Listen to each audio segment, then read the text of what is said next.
So, ఫైనల్‌గా team India 17 సంవత్సరాల తర్వాత ఒక టీ20 వరల్డ్ కప్ అందుకుందండి. ఈ కప్పు మనదే. అసలు ఎక్కడి మ్యాచ్ ఎక్కడికెళ్ళింది. ఇప్పుడు క్రికెట్ అభిమానిని ఎవరినడిగినా కూడా 30 బాల్స్ ఉన్నాయి. 30 రన్స్ చేయాలి. అవతల సైడ్ చూస్తుంటే ఇద్దరు హిట్టర్లు ఉన్నారు. ఒక హిట్టర్ ఏంటంటే తక్కువ బాల్స్‌లోనే హాఫ్ సెంచరీ చేసున్నాడు. ఎవరు గెలుస్తారా వాడిని గాని అడిగినామంటే ఖచ్చితంగా కళ్ళు మూసుకొని చెప్తాడు. పక్కాగా బ్యాటింగ్ చేసే టీమే గెలుస్తదని చెప్పేసి.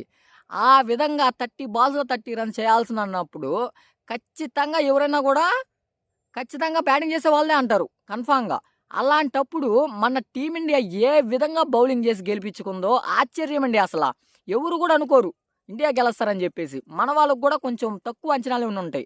ప్రెడిక్షన్ అప్పుడు కూడా సౌత్ ఆఫ్రికాకే ఎక్కువ ఇచ్చినారనమాట ఆ టైంలో. సో, ఇక మనం పోతే అంటే ప్రపంచ దేశాలు కూడా ఈ 4 overs final 4 overs India team pacers ఏసినవి ఉన్నాయి కదా!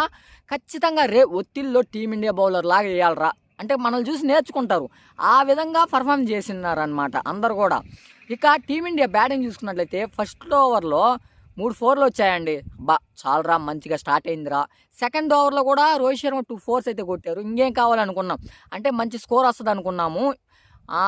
తర్వాత వెంటనే వికెట్లు పడిపోయినాయండి. రోహిత్ శర్మ గాని వచ్చి అలాగే తర్వాత బ్యాటింగ్ వచ్చినటువంటి రిషబ్ పంత్ లో ఫుల్ టాస్ బాల్ అలా క్యాచ్ ఇచ్చేసి వెనుదిరగడం జరిగింది. ఇక సూర్యకుమార్ యాదవ్ నిలదొక్కుంటాడంటే అతను కూడా అవుట్ అయిపోవడం జరిగిందనమాట. ఇక స్పీడ్ మీద ఉన్న విరాట్ కోహ్లీ 38 బాల్స్ రాక దాదాపుగా ఎప్పుడైతే వికెట్లు పడిపోయినాయో స్లో డౌన్ అయిపోయారు. తర్వాత మనం మెచ్చుకోవాల్సింది అక్షర్ పటేల్ అనమాట. సో, అతన్ని ఏదో 5th డౌన్‌లో పంపించారు. అంటే హిట్టింగ్ కోసమే పంపించినారు. అతను అనుకుంటే ఒక ర్యాష్ ఆడేసి వెళ్ళిపోవచ్చు అనమాట. కానీ తన రోల్ ఏంటో అర్థం చేసుకున్నాడు. ఖచ్చితంగా బెస్ట్ ఇన్నింగ్స్ ఇచ్చే పోవాలి అని చెప్పేసి అయితే అతను బ్యాటింగ్ చేయడం జరిగింది. సో, అతను దాదాపుగా 40 రన్స్ పైన చేయడం జరిగింది. దాంట్లో 4 సిక్సర్స్ ఉన్నాయన్నమాట. సో, మెచ్చుకోవచ్చు.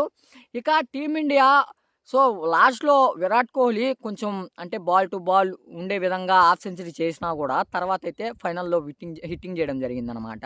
సో, దీని కారణంగానే టీమిండియా స్కోర్ వచ్చేసరికి 76 రన్స్ అయితే చేయడం జరిగిందనమాట.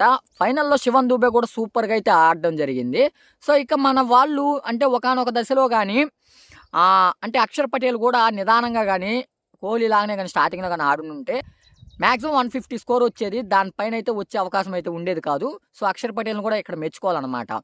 ఇక దాని తర్వాత బ్యాటింగ్ వచ్చినటువంటి సౌత్ ఆఫ్రికా టీం వచ్చేసరికి స్టార్టింగ్‌లో వికెట్లు కోల్పోయినా కూడా లాస్ట్‌లో క్లాసేనండి. ఏం ఆడాడు బ్యాటింగు. వరుసగా సిక్సర్లు కొడుతుంటే గుండెకాయ దన్ననిందనమాట. సో, అతను అంత హిట్టింగ్ చేయకపోయి ఉంటే మనకి అంత అంటే 30 బాల్స్‌లో 30 ఆ విధంగా ఉండేది కాదు. ఏదో 30 బాల్స్‌లో ఒక 50 ఒక 55 రన్స్, 60 రన్స్ ఈ విధంగా ఉండేదనమాట. సో, చాలా స్పీడ్‌గా అయితే తన హాఫ్ సెంచరీ అనేది పూర్తి చేసుకున్నారు. ఒక్కసారిగా అయితే మనకు చాలా భయం వేసేసింది. ఈ కప్పుకి కూడా నిరాశనే మిగులుతదా అని చెప్పేసి. ఈ మ్యాచ్‌లో మన టీమిండియా బౌలింగ్ చూసుకున్నట్లయితే జస్‌ప్రీత్ బుమ్రా గురించి మెయిన్‌గా మాట్లాడుకోవాలండి. ఇతను ఇప్పుడు దాకా టీ20 వరల్డ్ కప్ జరిగిన ప్రతి మ్యాచ్‌లో కూడా తక్కువ ఎకనామీతో బౌలింగ్ చేశాడు. అటువంటి బౌలర్ ఇంకెవరు కూడా లేరనమాట. అతను మన ఇండియా వ్యక్తి అవ్వడం మనకి చాలా గర్వకారణం అని చెప్పుకోవచ్చు. అలాగే అదే మూవ్‌మెంట్‌లోనే అదే బాటలోనే ఈ ఫైనల్ మ్యాచ్‌లో కూడా కేవలం 4 ఓవర్స్ ఏసి దాంట్లో కేవలం అంటే కేవలం 18 రన్స్ మాత్రమే ఇచ్చి 2 వికెట్స్ తీయడం జరిగింది. సో, దీంట్లో కూడా తక్కువ ఎకనామీ అయితే ఇచ్చాడు. ఈ తక్కువ రన్స్ ఇవ్వడం వల్ల టీమిండియా గెలవడానికి కూడా అతనైతే మెయిన్ కారణం అయితే చెప్పుకోవచ్చనమాట. ఇక హర్షదీప్ గురించి మాట్లాడుకోవాలి. ఇతను ఇప్పటిదాకా ఆడిన ప్రతి టీ20 మ్యాచ్‌లో కూడా వికెట్లు ఎక్కువ తీస్తా ఉన్నాడు వరల్డ్ కప్‌లో. కాకపోతే ఇతను అరే కొంచెం సర్దుబాటు చేసుకోవాలిరా, రన్స్ ఎక్కువ ఇస్తున్నాడు. అంటే ప్రతి మ్యాచ్‌లో కూడా ఎక్కువ ఎకానమీ ఇస్తా ఉన్నాడనమాట. సో, ఎప్పుడు సర్దుబాటు చేసుకుంటాడు అని అనుకున్నాం కానీ ఈ ఫైనల్ మ్యాచ్‌లో అతను ఆ లోపాన్ని అనేది క్లియర్ చేసుకున్నాడనమాట. సో, అతను కూడా కేవలం అంటే కేవలం 20 రన్స్ మాత్రమే ఇచ్చాడు 4 ఓవర్స్‌లో. దాంట్లో కూడా యథావిధిగానే ప్రతి మ్యాచ్‌లో తీసే వికెట్ల లాగానే దీంట్లో కూడా 2 వికెట్స్ అయితే తీయడం జరిగింది. సో, ఇక మనం మెయిన్‌గా మాట్లాడుకోవాల్సింది హార్దిక్ పాండ్యా గురించి. సో, ఇతను క్లాస్‌ని వికెట్ తీసి ఒక మ్యాచ్‌ని అనేది మలుపు తీయడం జరిగిందనమాట. హిట్టింగ్ చేస్తున్న ప్లేయర్‌ని సడెన్‌గా వికెట్ తీసి అలాగే తక్కువ ఎకనామీ కూడా ఇచ్చాడనమాట. 3 ఓవర్స్‌లో ఇతను కూడా 20 రన్స్ ఇచ్చి 2 వికెట్స్ అయితే 3 వికెట్స్ అయితే తీయడం జరిగింది. ఇక అక్షర్ పటేలు అలాగే మనకి కుల్దీప్ యాదవ్ ఈ స్పిన్నర్లు ఏవైతే ఉన్నాయో ఇప్పటివరకు వేసిన మ్యాచ్‌లో ప్రతి మ్యాచ్‌లో కూడా మంచి భాగస్వామ్యం అయితే అందించారండి. వీళ్ళ వల్లే చాలా మ్యాచెస్ అయితే గెలవడం జరిగింది బౌలింగ్‌లో. సో, ఫైనల్ మ్యాచ్‌లో మాత్రం ఆ విధమైన ఆట అయితే వీళ్ళు కనబరచలేకపోయినారు. ఎందుకంటే ఇది స్పిన్‌కి ఉపయోగించే పిచ్ అయితే కాదని చెప్పి మనం ముందుగా నుంచే మాట్లాడుకుంటున్నాం గదా! ఆ విధంగానే వీళ్ళైతే ఈ మ్యాచ్‌లో తేలిపోయారని చెప్పుకోవచ్చు. 40 పైనైతే రన్స్ ఇవ్వడం జరిగింది. ఒకానొక దశలో 30 బాల్స్ నుంచి 30 బాల్స్‌కి రావడానికి కారణం స్పిన్నర్‌లే అని చెప్పుకోవచ్చండి. వీళ్ళు ఎక్కువ రన్స్ ఇవ్వడం జరిగింది. దానివల్లనే బాల్ టు బాల్ ఈక్వేషన్ అనేది రావడం జరిగిందనమాట. సో, ఎనీవే స్పిన్నర్‌లు ఇచ్చినప్పటికి కూడా మన పేసర్‌లనేది అద్భుతంగా బౌలింగ్ చేసినారు కాబట్టే మనము 7 రన్స్‌తో మ్యాచ్ అనేది గెలవడం జరిగిందనమాట. ఇక మనం మెయిన్‌గా మాట్లాడుకోవాల్సింది సూర్యకుమార్ యాదవ్ గురించి. ఫస్టు అంటే ఫైనల్ ఓవర్‌లో ఉంది గదా! ఆ క్యాచ్ గాని, ఏ మాత్రం గాని వదిలేసి గాని ఉంటే అక్కడే మ్యాచ్ ఎండ్ అయ్యే అవకాశాలైతే చాలా వరకు ఉండేటియండి. ఎందుకంటే అక్కడే 6 రన్స్ అనేది సేవ్ చేసాడు. ప్లస్ హిట్టర్ వికెట్ తీసాడు. అతను ఆడితే ఇంక లేరనమాట అతను వికెట్ పడితే. సో, మెచ్చుకోవచ్చనమాట. ఆ క్యాచ్ అనేది అంత ప్రెజర్‌లో పట్టడం అనేది. అది క్యాచ్ అంటే బాల్‌ని పట్టలేదండి. అతను వరల్డ్ కప్‌నే క్యాచ్ పట్టాడని అనుకోవచ్చు మనం. సో, మొత్తానికి సూర్యకుమార్ యాదవ్‌నైతే అక్కడ మెచ్చుకోవాల్సుంటుంది. సో, మొత్తానికి అందరి పర్ఫార్మెన్స్ వల్లే ఫైనల్‌గా టీమిండియా అనేది 17 ఇయర్స్ తర్వాత టీ20 వరల్డ్ కప్ అనేది సాధించడం జరిగిందనమాట. ప్రతి ఇండియన్ గర్వపడే మూమెంట్ అండి ఇది.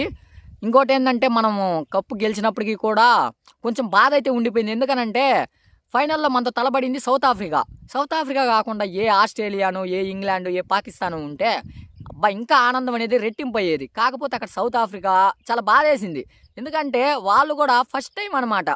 అంటే గెలుస్తార్రా అన్న విధంగా అయితే ఉండింది మ్యాచు. ఎందుకంటే వాళ్ళు ఇప్పుడు వరకు కూడా టీ20 వరల్డ్ కప్ అనేది ఒక్కసారి కూడా గెలవలేదండి. వాళ్ళని చాకర్స్ అనే పదం అయితే వాడుతా ఉంటారనమాట. ఎందుకంటే సెమీఫైనల్‌లోనో, ఫైనల్‌లోనో వాళ్ళు వచ్చి ఓడిపోవడాలు, ఇంటికెళ్ళిపోవడాలు ఉండడంతో ఈ నేమ్ అయితే పెట్టడం జరిగిందనమాట.